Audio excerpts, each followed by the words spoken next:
வணக்கம் அன்பு உறவுகளே, வெல்கம் டு வித்யா விலாக்ஸ். நம்ம இன்றைக்கி பாஸ்தா எப்படி பண்ணுறதுன்னு பார்த்துக்கலாம். ஒரு பாஸ்தாவை எடுத்து நல்லா கழுவிட்டு இந்த மாதிரி தண்ணியில் ரீஃபைண்ட் ஆயில் ஒரு ஸ்பூன் ஊற்றி நல்லா வேக வச்சு எடுத்துக்கலாங்க.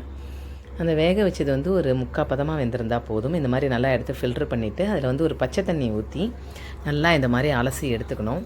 எடுத்து அதை ஒரு பாத்திரத்துக்கு அதை நம்ம ட்ரான்ஸ்ஃபர் பண்ணிக்கலாம். ட்ரான்ஸ்ஃபர் பண்ணிவிட்டு அதில் சால்ட்டு போட்டு நல்லா மிக்ஸ் பண்ணி வச்சுக்கோங்க. அது சால்ட் இந்த பாஸ்தாவிலே போட்டால் தான் கரெக்டாக இருக்கும். அப்புறம் கடுகு, உளுத்தம்பருப்பு போட்டுக்கலாங்க. அது நல்லா பொரிஞ்சு வந்த உடனே அதில் நம்ம வெங்காயம், தக்காளி, பச்சை மிளகாய், கருவேப்பிலை இது நம்ம பொடியாக ஃபைனாக சாப் பண்ணி அதையும் நல்லா போட்டுட்டு அந்த மாதிரி கேரட்டு, பீன்ஸ் பொடியாக நறுக்கி அதையும் போட்டு நல்லா வதக்கிக்கலாம். அதுக்கப்புறம் தனி மிளகாத்தூளும் மஞ்சத்தூளும் போட்டு அதிலேயே போட்டு நல்லா வதக்கிக்கலாங்க. வதக்கின அப்புறமா டொமேட்டோ கெச்சப்பும் அது மாதிரி சில்லி சாஸ் ரெண்டையுமே கொஞ்சம் கொஞ்சம் அதில் ஆட் பண்ணிக்கலாம். கொஞ்சம் அந்த ஒரு ஸ்வீட்னஸ் கொடுக்கும் அப்படிங்கிறதுக்காக தான் இது ரெண்டையும் நம்ம அந்த ஒரு இதுவாக சாஸியாக வரணுங்கிறதுக்காக நம்ம அதை ஆட் பண்ணுறோங்க. இது ரெண்டையும் அந்த மாதிரி ஆட் பண்ணிவிட்டு கொஞ்சம் லைட்டாக அதை சார்ட் அவுட் பண்ணிக்கலாம்.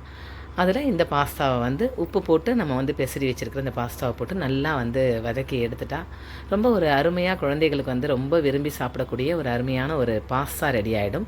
இதில் நம்ம கார்ன்ஃப்ளவர் கரைச்சி ஊற்றினோம்னா கொஞ்சம் அந்த மாதிரி ஒரு கன்சிஸ்டன்சி கொஞ்சம் ஒரு சாஸியாக இருக்குங்க. பார்க்குறதுக்கு ரொம்பவே சாப்பிட ரொம்ப நல்லாயிருக்கும். ட்ரை பண்ணி பாருங்களேன். உங்களோட குழந்தைகளுக்கும் பெரியவங்களுக்கு எல்லாருக்குமே இது ரொம்ப பிடிக்கும்.